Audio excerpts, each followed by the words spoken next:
সমস্যা এটা নদী ভাঙ্গনের মতো আর কি। যখন যে সরকার আসে এই সরকার নদী ভাঙ্গনের মতো বছর 6 মাস 1 বছর এরকম আমরা ধাক্কা খাইতেই থাকি। আর আমাদের বড় ছায়া আছে মার্কেট দোলন ভাই সবসময় আওয়ামী লীগের আমলে আমগুলো ছায়া দিয়ে রাখছে, এখনও রাখতে আমগো পক্ষে সবসময়, আমগো বিপক্ষে কখনো যায় নাই। আর যে সমস্যাগুলোর কথা বলে হকারের জন্য রাস্তা যানজট হয়, হকারের জন্য কখনো রাস্তা যানজট হয় না। আপনারা দেখেন রাস্তার অর্ধেক পার্কিংয়ে বন্ধ করে দেয়, গাড়ি পার্কিং ইজারা নিয়ে। যদি কোনোদিন কেউ যদি বলে যে হকারের জন্য রাস্তা যানজট হয়, আমি আজীবন তার গোলামি কাটবো।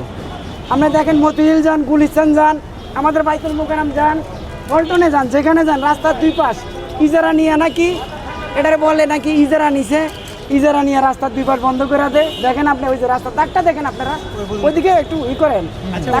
আমি একজন হকার, আমি থাকি ফুটপাতে, ওখানে কি গাড়ি উঠে? রাস্তা যানজট কেন হয় আমরা এখন এগুলো ডিসকাশন করে বাইর করতে পারি না কেউ। ঠিক আছে, রাস্তা যানজট যে কেন হয় এগুলা আমাদের দেশের অনেক জ্ঞানী গুণী লোক, শিক্ষিত লোক সবসময় আসিয়ে হকার, সবসময় আসিয়ে বলে হকার। আমি দেখতেছি হকার মূল ইস্যু না। হ্যাঁ, গুলিস্তান কিছু জায়গায় রাস্তার সাইডে বসে, ওগুলো সমস্যা, ওগুলো ছাঁটাই করো। ঠিক আছে, হকার যানজটের কারণে হকারটা মূল ইস্যু না, কিন্তু মূল ইস্যুটা হলো গাড়ি পার্কিং, রাস্তার উপরে গাড়ি পার্কিংটা, এটা হলো আমগো মূল কথা আর কি।